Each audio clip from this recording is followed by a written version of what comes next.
Assalamualaikum warahmatullahi wabarakatuh.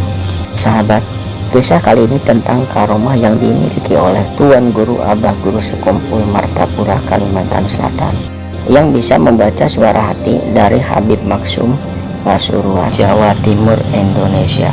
Bernama lengkap Muhammad Zaini Abdul Ghani atau Guru Ijai, atau yang sering dikenal juga dengan Abah Guru Sekumpul, adalah sosok ulama karismatik yang berasal dari Martapura, Kalimantan Selatan, Indonesia.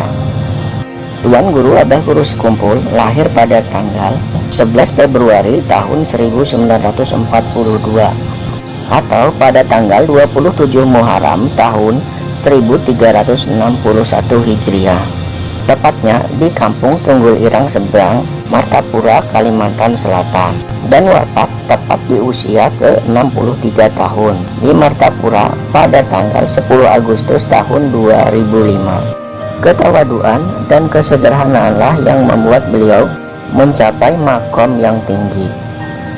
Meski memiliki karomah, namun Abah Guru Sekumpul selalu berpesan kepada kita agar jangan tertipu oleh keunikan dan keanehan dunia. Keistimewaan Tuan Guru Abah Guru Sekumpul sudah dimiliki sedari beliau kecil. Beliau tidak pernah bermimpi basah, dan tepat usia beliau 10 tahun, beliau sudah dikaruniai kemampuan melihat dan mendengar hal-hal yang gaib.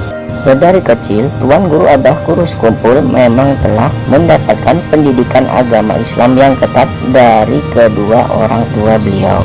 Saat masih remaja, Tuan Guru Abah Guru Sekumpul masuk di Pondok Pesantren Datu Kalampayan, Bangil, Jawa Timur. Lalu beliau berguru kepada Syekh Falah di Bogor, Jawa Barat. Lalu beliau mendalami ilmu syariat dan tarekat kepada Syekh Muhammad Yasin Padang di Mekah. Kemudian beliau berguru kembali kepada Syekh Hasan Masyashad, Syekh Ismail Yamani, Syekh Abdul Qadir Al-Ba'ar, Syekh Syed Muhammad Amin Qutbi, dan Alamah Ali Junaidi, Berau, Kalimantan Timur, Ibnu Jamaluddin, dan Ibnu Muhammad Arsyad. Kemudian atas petunjuk dari Syekh Ali Junaidi, beliau lanjut berguru kepada Syekh Fadil Muhammad yang bergelar Guru Gadung. Kemudian Abah Guru Sekumpul mendapat rekomendasi dari Kiai Haji Abdul Qadir Hasan, Kiai Haji Syarani Arif, dan Kiai Haji Salim Ma'ruf untuk mengajar di Pondok Pesantren Darussalam Martapura.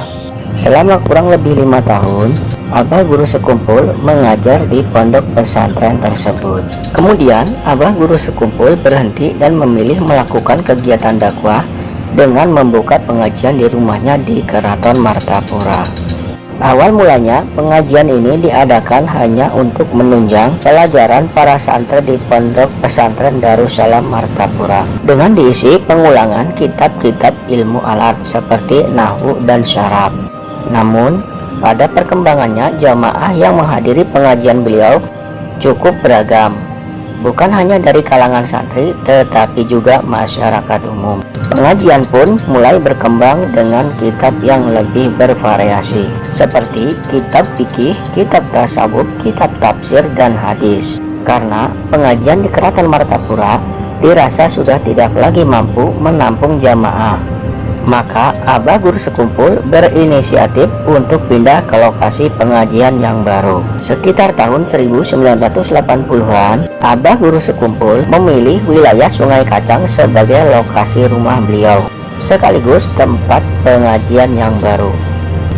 Kemudian, rumah baru Abah Guru Sekumpul dinamakan dengan Komplek Ar-Raudah.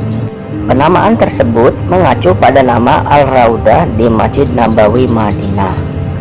Sejak itulah kewibawaan dan karisma beliau mulai terkenal luas. Para tamu dari luar daerah pun sering berdatangan seperti Amin Rais, Gus Dur, Kiai Haji Abdul Hakim Nastiar. Bahkan ada juga tamu dari luar negeri seperti dari Malaysia, Singapura, dan Brunei Darussalam. Di antara karomah Abah Guru Sekumpul yang tersebar luas adalah saat terjadi musim kemarau panjang. Ketika itu banyak sumur-sumur warga yang mengering, dan beliau bisa menurunkan hujan hanya dengan menggoyang-goyangkan pohon pisang saja. Walaupun banyak yang mempercayai karomah Abah Guru Sekumpul, tetapi ada juga dari golongan ulama yang meragukannya. Salah satu ulama yang awalnya meragukan karomah Abah Guru Sekumpul adalah Habib Maksum dari Pasuruan, Jawa Timur. Beliau datang untuk membuktikan karomah yang dimiliki oleh Abah Guru Sekumpul. Dalam perjalanan ke rumah Abah Guru Sekumpul, Habib Maksum bergumam dalam hati beliau, jika Guru Jaini itu betul-betul wali Allah, hutangku yang sebanyak 21 juta rupiah akan lunas. Ternyata memang benar, tiba-tiba saja hutang Habib Maksum bisa lunas. Saat itu di rumah Abah Guru Sekumpul, Habib Maksum sedang berbincang-bincang. Tiba-tiba saja datang seseorang dengan membawa uang berupa cek ke rumah Abah Guru Sekumpul, dan orang misterius tersebut langsung memberikan cek tersebut kepada Habib Maksum untuk melunasi hutang beliau. Habib Maksum pun terkejut bukan kepalang, sebab gumamannya soal utang 21 juta rupiah itu hanya dia saja yang mengetahui, dan ucapan itu hanya diucapkan dalam hati. Namun Abah Guru Sekumpul bisa mengetahui hal tersebut.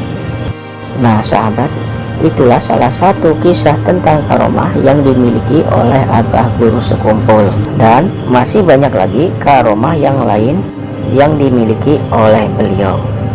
Mudah-mudahan bermanfaat. Wassalamualaikum warahmatullahi wabarakatuh.